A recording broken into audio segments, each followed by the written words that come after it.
Hello, c'est Nathalie. Je suis un coach mental qui adore les tartines au beurre et le thé bio. Si ce n'est pas déjà fait, n'hésite plus. Abonne-toi à ma chaîne pour suivre la totalité de mes publications vraiment purement mindset et entrepreneuriat. Aujourd'hui, j'avais envie de te parler de la malédiction du succès. Tu vas me dire, ça va pas aujourd'hui Nathalie, tu veux me parler de malédiction alors que j'ai du succès? Eh oui, souvent le contexte qui nous a permis de réussir un projet, notre challenge, etc., eh bien, il disparaît. Hein. C'est comme tu arrives au sommet de la montagne.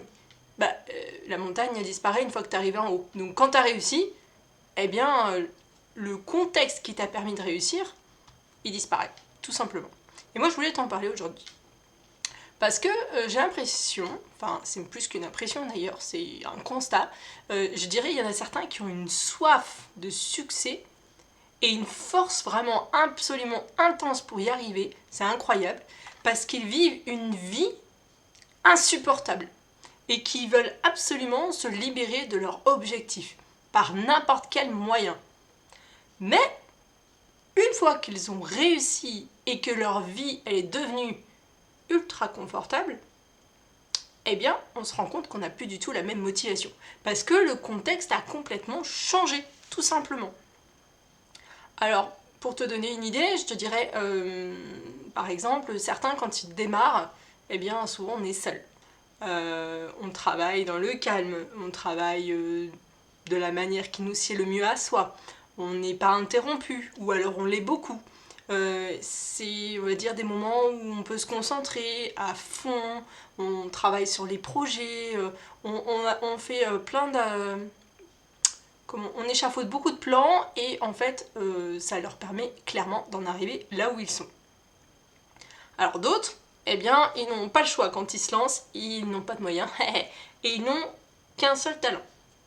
Et du coup, ils foncent sans trop se poser de questions et vu que il n'y a rien d'autre de possible, voilà, tu vois vraiment les différences, elles sont vraiment importantes. Mais une fois qu'ils ont réussi, eux aussi, et qu'ils peuvent embaucher des employés ou des sous-traitants, beaucoup plus de choix s'offrent à eux. C'est là la grosse différence. Peut-être qu'il y en a même trop.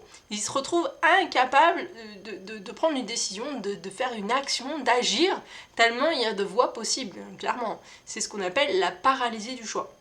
Au cas où, petit note à bene. On s'en fiche, là, pour le moment, ce que j'ai envie de te dire, c'est quel que soit le contexte de départ, on arrive à l'arrivée à l'objectif, on se trouve un peu démuni.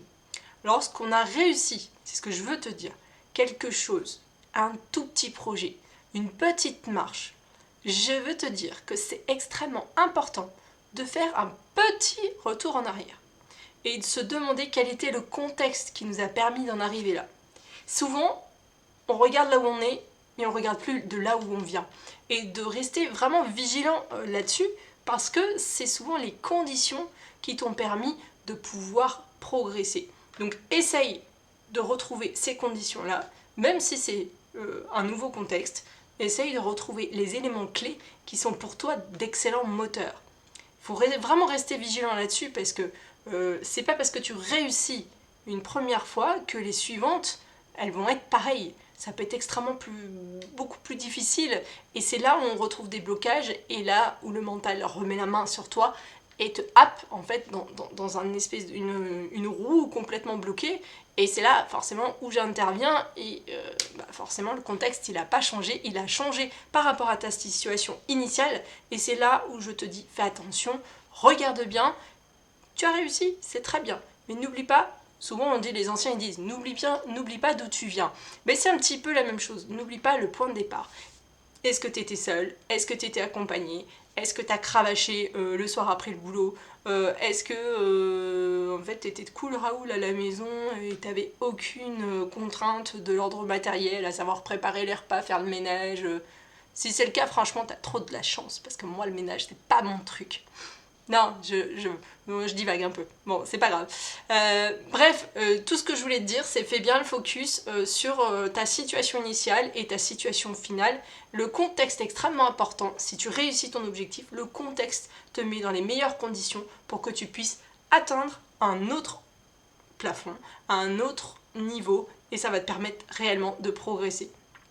Si tu as besoin d'avancer et que tu sens que tu bloques et que tu sens que ça ne va pas et que tu as besoin d'exploser tes blocages, n'hésite plus, contacte-moi, regarde sous la vidéo, tu as tout ce qu'il faut pour me contacter, pour en discuter, pour échanger, laisse-moi des commentaires et abonne-toi à ma chaîne, ça me fera très plaisir et ça me motivera aussi pour te donner encore plus de valeur, encore plus de contenu. Suis-moi également sur mes réseaux sociaux, je discute régulièrement avec toi, donc n'hésite pas, et moi je te dis à très vite dans une prochaine vidéo. Ciao ciao.